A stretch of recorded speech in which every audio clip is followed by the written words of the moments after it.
ಸ್ನೇಹಿತರೆ ನಮಸ್ಕಾರ. ಇಲ್ಲಿಬ್ರು ನಿಂತಿದ್ದಾರೆ. ಮಳೆ ಬರ್ತಾ ಇದೆ. ಟ್ಯಾಂಕರ್ ಒಂದು ಸ್ಟಾರ್ಟ್ ಮಾಡಿಕೊಂಡು ಮುಂದೆ ಚಲಿಸ್ತಾ ಇದೆ. ಭಾರಿ ದೊಡ್ಡ ಸ್ಫೋಟವೊಂದು ಕೇಳಿಸುತ್ತೆ. ಏನಾಯಿತು ಅಂತ ನೋಡಲಿಕ್ಕೆ ಒಬ್ಬರು ಓಡಿಕೊಂಡು ಹೋಗ್ತಾ ಇದ್ದಾರೆ. ಅಷ್ಟೇ ವೇಗದಲ್ಲಿ ಅವರು ಓಡಿಕೊಂಡು ಗಾಬರಿಯಿಂದ ವಾಪಸ್ ಬರ್ತಾ ಇದ್ದಾರೆ. ನೀರು, ಮಣ್ಣು, ಬಂಡೆಕಲ್ಲು ಎಲ್ಲವೂ ಕೂಡ ನೋಡ್ತಾ ಇದ್ದ ಹಾಗೆ ಒಟ್ಟಾಗಿ ನುಗ್ಗಿ ಬರ್ತಾ ಇದೆ.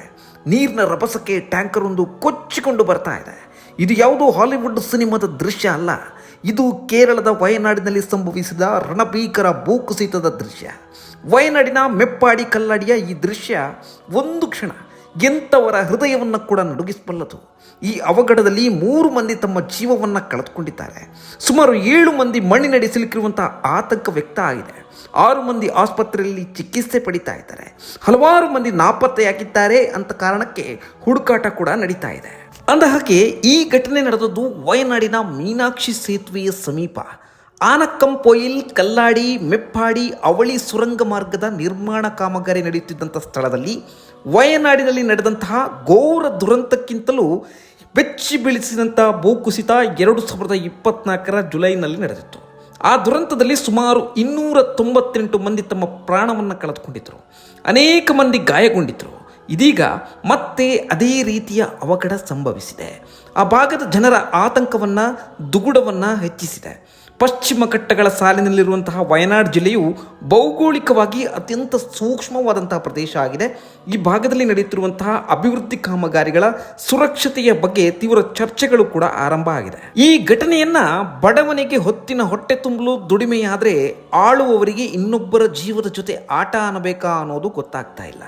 ಕುಟುಂಬವನ್ನು ನಿರ್ವಹಿಸಲು ದೂರದ ಊರಿನಿಂದ ಒಬ್ಬ ಮಗುವಿನ ತಂದೆ, ತಾಯಿಯ ಮಗ ಅಥವಾ ಗಂಡ ಬಂದಿರ್ತಾರೆ. ಈ ಯೋಜನೆಯನ್ನು ಪ್ಲ್ಯಾನ್ ಮಾಡಿದ ಯಾವೊಬ್ಬ ಅಧಿಕಾರಿಯೂ ತಮ್ಮ ಪ್ರಾಣವನ್ನು ಕಳೆದುಕೊಂಡಿಲ್ಲ. ಬದಲಾಗಿ ಬಡಪಾಯಿಗಳೇ ಇಲ್ಲಿ ತಮ್ಮ ಜೀವವನ್ನು ಕಳೆದುಕೊಂಡಿರುವುದು ವಿಪರ್ಯಾಸ.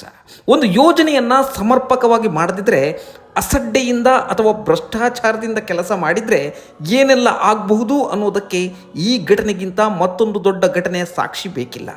ಸುರಂಗ ಯೋಜನೆಯ ಕಾಮಗಾರಿ ನಡೆಯುತ್ತಿರುವಂತಹ ಈ ಭೂಕುಸಿತವು ಮಾನವ ನಿರ್ಮಿತ ದುರಂತ ಅನ್ನೋದು ಈಗ ಕಾಣಿಸ್ತಾ ಇದೆ. ಪ್ರಕೃತಿಯನ್ನು ಅಭಿವೃದ್ಧಿಯ ಹೆಸರಲ್ಲಿ ಹಾಳು ಮಾಡ್ತಿರುವಂಥ ಮನುಷ್ಯ ತನ್ನ ಸ್ವಾರ್ಥಕ್ಕೆ ಏನು ಬೇಕಾದರೂ ಮಾಡಬಲ್ಲ. ಸಸ್ಯ, ಪ್ರಾಣಿ ಸಂಕುಲ, ಕೃಷಿ ಭೂಮಿ, ನೀರಾವರಿ ಜಮೀನುಗಳನ್ನು ಬಿಲ್ಡಿಂಗ್ ಸ್ಮಾರ್ಟ್ ಸಿಟಿ, ಟೌನ್ಶಿಪ್ ಹೆಸರಲ್ಲಿ ಬರಿದು ಮಾಡಿದರೆ ಇದೇ ರೀತಿಯ ಉತ್ತರವನ್ನು ಪ್ರಕೃತಿ ನೀಡ್ತದೆ ಅನ್ನೋದಕ್ಕೆ ಇದೊಂದು ಪ್ರತ್ಯಕ್ಷವಾದಂಥ ಸಾಕ್ಷಿ. ಇಂದು ವಯನಾಡು, ನಾಳೆ ನಮ್ಮ ರಾಜ್ಯದಲ್ಲೂ ಕೂಡ ಇಂತಹ ಅನಾಹುತಗಳು ನಡೆದರೂ ಕೂಡ ಅಚ್ಚರಿಯಿಲ್ಲ. ಅಗಿದು ತೆಗೆಯಲಾದ ಮಣ್ಣನ್ನು ಅವೈಜ್ಞಾನಿಕವಾಗಿ ವಿಲೇವಾರಿ ಮಾಡಿದ್ದೇ ದುರಂತಕ್ಕೆ ಕಾರಣ ಅನ್ನೋದು ಈಗ ಬೆಳಕಿಗೆ ಬರ್ತಾ ಇದೆ. ಈ ದುರಂತಕ್ಕೆ ಕಾರಣ ಏನು ಅನ್ನೋದನ್ನ ಕಂಪ್ಲೀಟ್ ಆಗಿ ನಾವು ನೋಡ್ತಾ ಹೋದರೆ, ಸುರಂಗ ರಸ್ತೆ ನಿರ್ಮಾಣ ಪ್ರದೇಶದಿಂದ ಮಣ್ಣನ್ನು ತೆಗಿಲಿಕ್ಕೆ ಗುತ್ತಿಗೆದಾರರಿಗೆ ಜೂನ್ 20ರಂದೇ ಹೇಳಲಾಗಿತ್ತು. ವಿಪತ್ತು ನಿರ್ವಹಣಾ ಇಲಾಖೆ ಅಧ್ಯಕ್ಷರು ಮತ್ತು ಜಿಲ್ಲಾಧಿಕಾರಿಗಳು ಈ ಸಂಬಂಧ ಆದೇಶವನ್ನು ಕೂಡ ಹೊರಡಿಸಿದ್ರಂತೆ. ಲೋಕೋಪಯೋಗಿ ಇಲಾಖೆ ಸಚಿವರು ಕೂಡ ಗುತ್ತಿಗೆದಾರರಿಗೆ ತಾಕೀತು ಮಾಡಿದ್ರಂತೆ. ಆದರೆ ಗುತ್ತಿಗೆದಾರರು ಆದೇಶ ಪಾಲಿಸಿಲ್ಲ. ಇದರ ಪರಿಣಾಮ ಇಂದು ದುರಂತ ಸಂಭವಿಸಿದೆ ಎಂದು CM ಸತೀಶನ್ ಅವರು ಹೇಳಿದ್ದಾರೆ. ಘಟನೆಯಲ್ಲಿ ಕಿರಣ್ ಕುಮಾರ್, ದಿಲೀಪ್, ಸೂರಜ್ ಯಾದವ್, ಸಂಜಯ್ ಠಾಕೂರ್, ರಜನೀಶ್, ತನ್ಮಯ್ ಘೋಷ್ ಗಾಯಗೊಂಡಿದ್ದಾರೆ. ಅವರನ್ನ ಮಿಮ್ಸ್ ಆಸ್ಪತ್ರೆಗೆ ದಾಖಲು ಮಾಡಲಾಗಿದೆ. ಅವರ ಆರೋಗ್ಯ ಸ್ಥಿತಿ ಸ್ಥಿರವಾಗಿದೆ ಅಂತ ಕೇರಳ ಕಂದಾಯ ಸಚಿವ ಟಿ ಸಿದ್ದಿಕ್ ಅವರು ತಿಳಿಸಿದ್ದಾರೆ. ಸದ್ಯ ವಯನಾಡಿನಲ್ಲಿ ಭಾರೀ ಮಳೆ ಸುರಿತಾ ಇದೆ. ಕಳೆದ 24 ಗಂಟೆಯಲ್ಲಿ ವಯನಾಡಿನಲ್ಲಿ 256 ಮಿಲಿಮೀಟರ್ ಮಳೆಯಾಗಿದೆ.